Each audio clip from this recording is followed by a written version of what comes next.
हाँ तो वही सेकंड पार्ट में हम निषेचन वाले टॉपिक को कंप्लीट करेंगे। मैंने आपको बता दिया है कि ये जो यूनिट है बहुत ही सरल और बहुत ही छोटी है, ठीक है। हाँ, एक एक दिन के चैप्टर हैं पूरे, है ना। एक 31 थोड़ा 2 दिन का था, बाकी ये एक एक दिन के चैप्टर है। तो आप समझना कि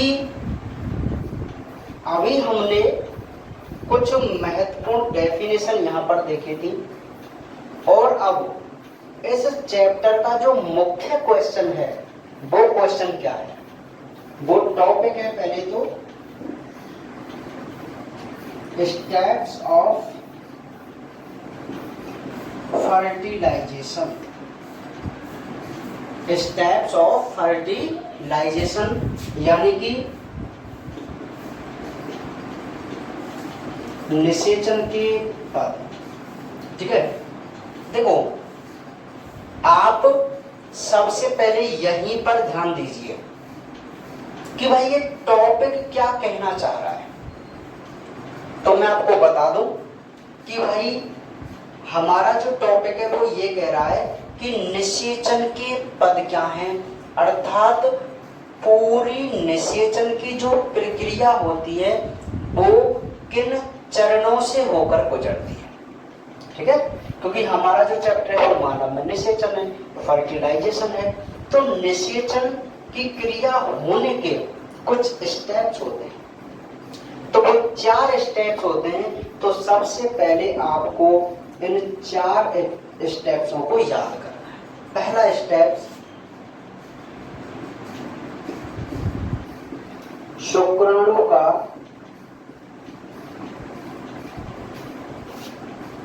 अंडे के पास पहुंचना। सेकंड,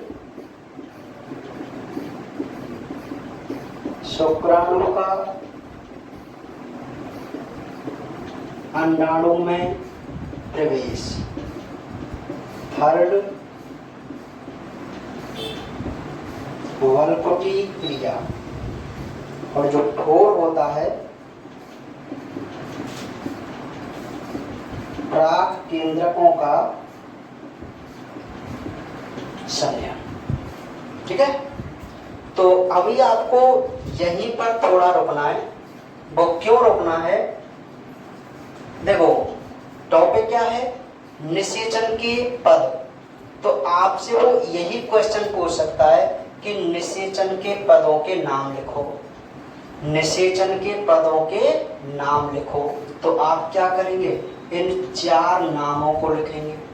ये 4 नाम क्या हैं? निषेचन के स्टेप्स हैं।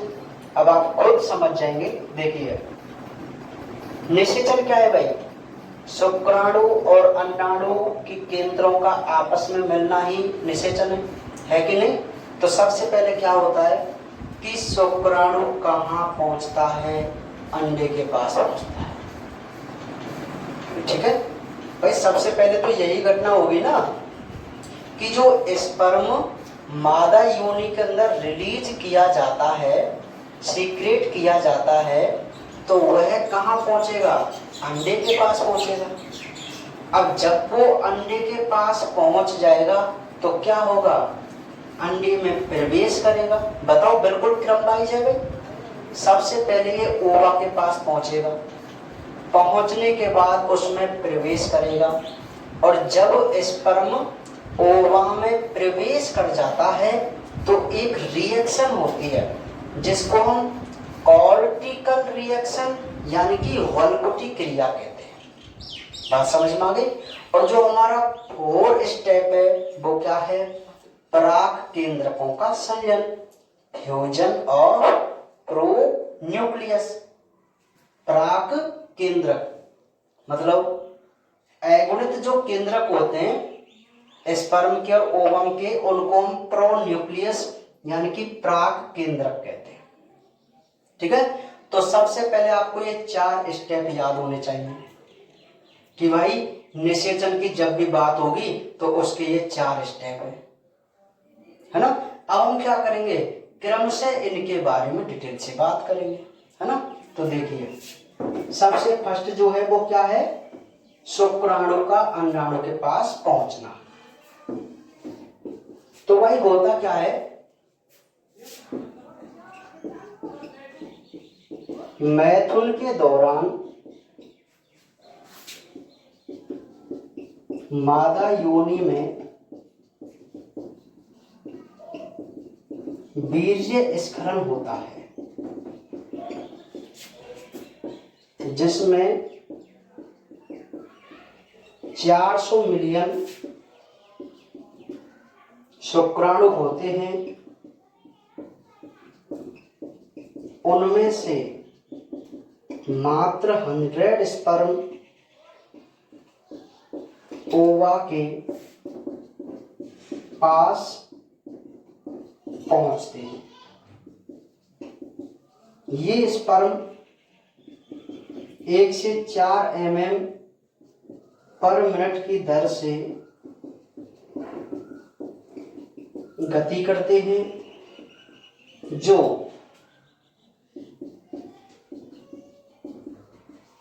गर्भाशय संकुचन व फैलोपियन नलिका की पेरिस्टालसिस गति के कारण संभव है। ठीक है, एक पॉइंट और मैं यहाँ पर इसका थ्योरी का लिख देता हूं।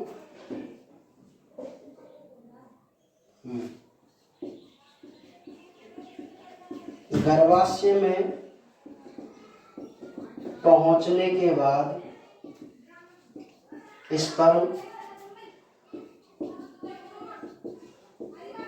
निषेचन की क्षमता ग्रहण करते हैं।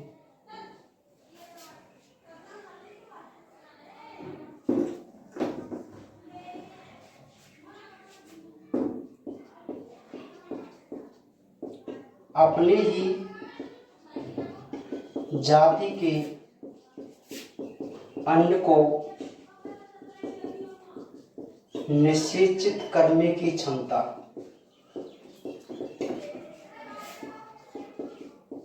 योग्यतार्जन कैपेसिटेशन कहलाती है। ठीक है, तो देखिए सब समझने को बहुत इजी है, थोड़ी थोड़ी है लेकिन समझने में बहुत इजी है कि भाई सबसे पहले जो स्पर्म होता है वो ओवा के पास पहुंचता है।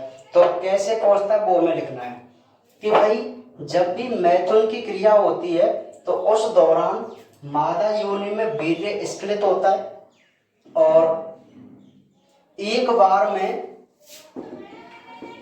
3 से 5 ml वीर्य स्खलित किया जाता है एक बार में ना।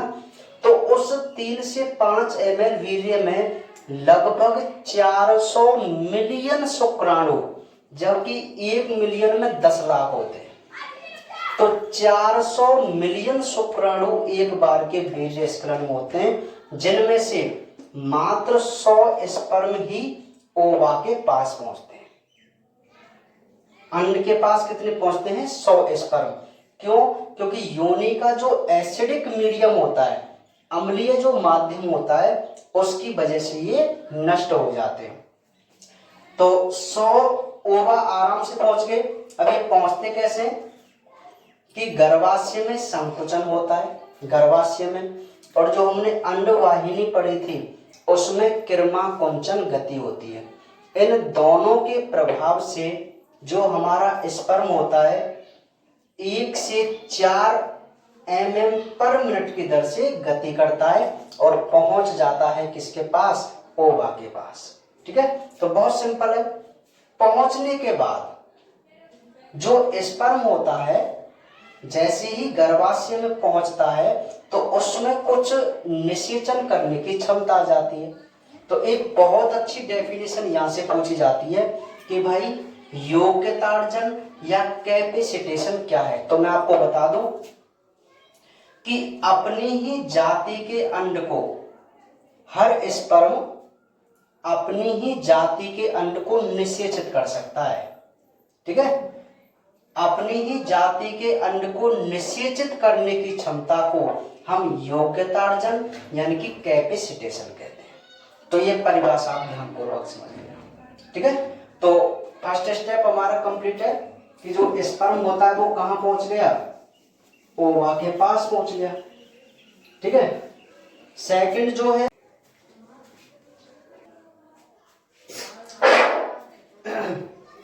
तो सेकंड जो स्टेप था वो क्या था, अंडाणु में प्रवेश, ठीक है। तो अंडाणु में प्रवेश की अगर मैं बात करूं तो क्या होता है भाई, अंडाणु एक रासायनिक पदार्थ स्रावित करता है जिसे एंटी फर्टिलाइजन जिसे फर्टिलाइजन, अच्छा मैं पहले भी एंटी फर्टिलाइजन ही बता रहा था क्या, है ना। हाँ, ये क्या था, फर्टिलाइजन। क्या है, फर्टिलाइजन, जिसे फर्टिलाइजन कहते हैं। ये अपनी सतह पर शुक्राणु स्नेही स्थल द्वारा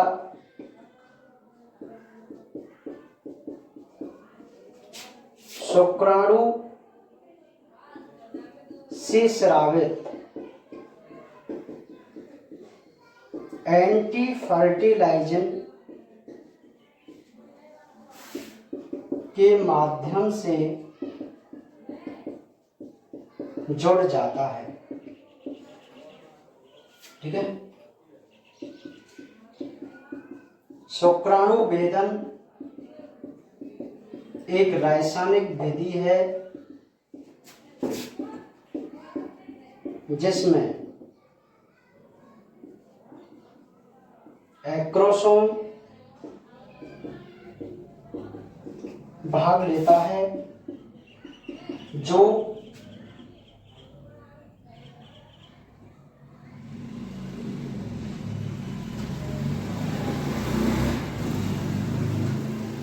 लयन का है, या इसको हम हाइड्रोलेज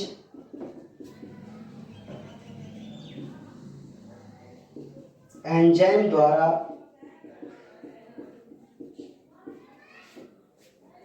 अंडाणु की भित्ति को गलाता है। देखो ध्यान दीजिए, पहले स्टेप में जो हमारा स्पर्म होता है वो कहाँ पहुंचता है, ओवा के पास पहुंचता है ना। तो ओवा के पास हमने देख लिया किस प्रकार पहुंचा। अब होगा क्या कि अंडाणु एक रासायनिक पदार्थ स्रावित करेगा और उस रासायनिक पदार्थ को बोलेंगे फर्टिलाइजन। क्या बोलेंगे, फर्टिलाइजन। तो ये जब फर्टिलाइजन स्रावित करता है ना अंडाणु, तो शुक्राणु रिलीज करता है एंटी फर्टिलाइजन, है ना। अंडाणु होता है ये ओवा है। तो इस ओवा के पास क्या है, कुछ साइट है, स्थल है। कैसे स्थल है, शुक्राणु स्नेही, शुक्राणु को अट्रैक्ट करने के लिए। तो क्यों है वो स्नेही, क्योंकि इसने स्रावित किया था फर्टिलाइजन। क्या किया था, फर्टिलाइजन। और जो स्पर्म यहां तक था, योनि के पास था, गर्भाशय में, तो स्पर्म स्रावित करता है एंटी फर्टिलाइजन, जिसके माध्यम से अट्रैक्ट होकर कहां पहुंचता है, ओवा के पास पहुंचता है और इससे चिपक जाता है। क्या होता है, इससे चिपक जाता है। और जब इसे चिपक जाता है तो स्पर्म का आगे जो टोपी थी स्पर्म की, उसको हम क्या कहते थे, एक्रोसोम कहते थे। तो उस एक्रोसोम में क्या थे, हाइड्रोलेज एंजाइम थे ना, अपघटक एंजाइम। वो अपघटक एंजाइम क्या करते हैं, इसकी भित्ति को, या मैं स्पेशली ये कहूं कोरोना रेडिएटा के आवरण को। क्यों? क्योंकि ये अंड क्या है? द्वितीयक oocyte है। क्या है ये? द्वितीयक oocyte। तो द्वितीयक oocyte का जो बाहर का आवरण था वो क्या था? Corona radiata. तो एक्रोसोम के जो एंजाइम होते हैं वो इस कोरोना रेडिएटा आवरण को गला देते हैं और हमारा जो स्पर्म होता है वो इसमें क्या कर जाता है? प्रवेश कर जाता है। ठीक है। तो सेकंड स्टेप क्या है? शुक्राणु का अंडाणु में प्रवेश, है ना।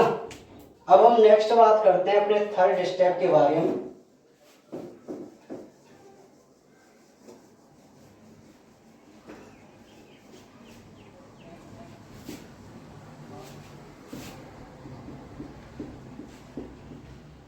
वल्कुटी क्रिया, जिसको हम कहते हैं कॉर्टिकल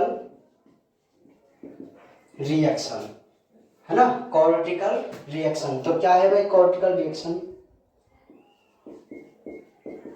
शुक्राणु का अंडाणु में प्रवेश करने के बाद दूसरे शुक्राणु की प्रवेश को रोकने के लिए जो क्रिया होती है उसे कॉर्टिकल रिएक्शन कहते हैं। कॉर्टिकल रिएक्शन कहते हैं। इसमें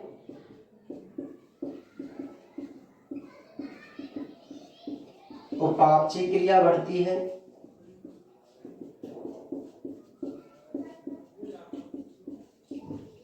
समसूत्री विभाजन आरंभ होता है,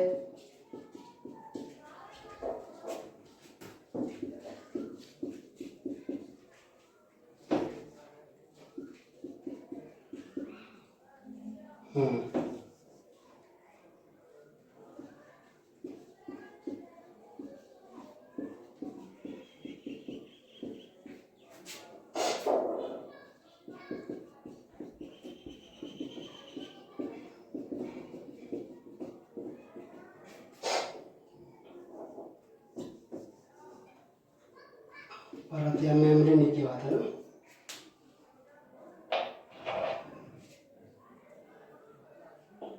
देखिए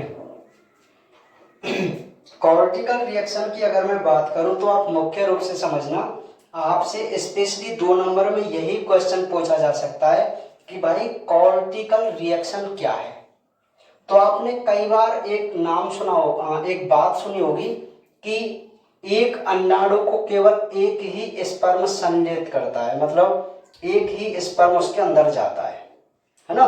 तो मैं आपको बता दूं कि शुक्राणु का अंडाणु में प्रवेश होने के बाद इस अंडाणु में एक शुक्राणु ने प्रवेश कर लिया था, ठीक है। तो इसके बाद कोई दूसरा स्पर्म इसके अंदर नहीं आ जाए। बात समझो कि एक शुक्राणु के प्रवेश करने के बाद दूसरा स्पर्म इसके अंदर नहीं आ जाए, इसको रोकने के लिए जो क्रिया होगी उसको हम क्या बोलेंगे? कॉर्टिकल रिएक्शन बोलेंगे। याद रखना इस प्रक्रिया को, बहुत ही मुख्य है। बहुत सिंपल है कि शुक्राणु का अंडाणु में प्रवेश करने के बाद दूसरे शुक्राणु के प्रवेश को रोकने के लिए जो क्रिया होती है उसे हम कॉर्टिकल रिएक्शन कहते हैं। अब इस कॉर्टिकल रिएक्शन में एक तो उपापचय क्रिया ज्यादा बढ़ जाती है और समसूत्री विभाजन आरंभ हो जाता है, और जो ये निषेचन कला है, हाँ, जिसको हम परत कहते हैं, वो एक निषेचन शंकु में बदल जाती है। देखो मैं आपको बता दूं कि ये स्पर्म यहां से एंट्री की थी, स्पर्म ने मध्य भाग तक ये एंट्री करता है, तो यहाँ पर एक छिद्र हो गया है, तो इसको हम निषेचन कला कहते हैं। परत है ये ओवा की, तो ये परत इस प्रकार की हो जाती है ऐसे, और एक संरचना बनाती है जिसको हम शंकु कहते हैं। निषेचन शंकु। तो ये कहने का मतलब है ये जो स्पर्म होता है इसको पूरे को कवर कर देती है, जिससे कोई भी स्पर्म इसके अंदर और प्रवेश नहीं कर पाता। तो ये हमारी क्या है, कॉर्टिकल रिएक्शन। आपसे स्पेशली 2 नंबर में यही क्वेश्चन पूछ लिया जा सकता है कि कॉर्टिकल रिएक्शन को समझाइए। तो बहुत सिंपल है कि शुक्राणु का अंडाणु में प्रवेश के बाद दूसरे शुक्राणु के प्रवेश को रोकने के लिए जो क्रिया होती है उसे हम क्या कहते हैं, कॉर्टिकल रिएक्शन कहते हैं, है ना। इतना ही आपको याद रखना है, कॉर्टिकल रिएक्शन। अब लास्ट जो हमारा स्टेप है वो है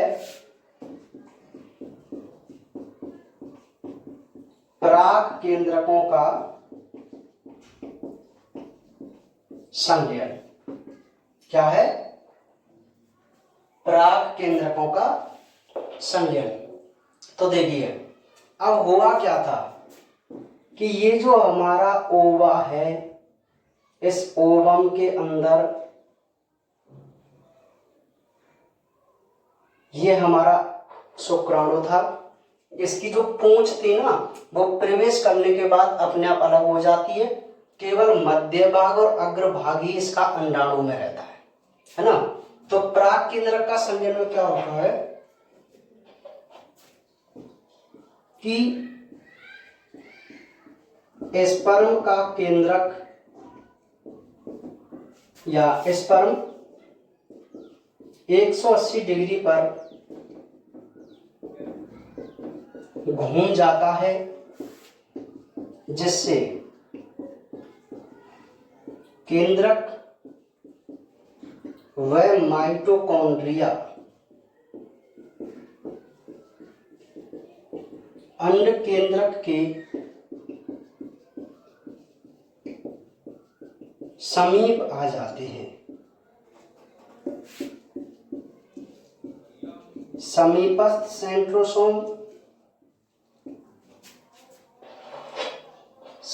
सेंट्रोसोम तर्को तंतु बनाता है।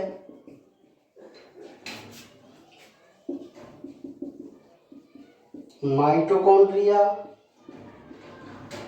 एनर्जी प्रोवाइड कराता है और दोनों केंद्रक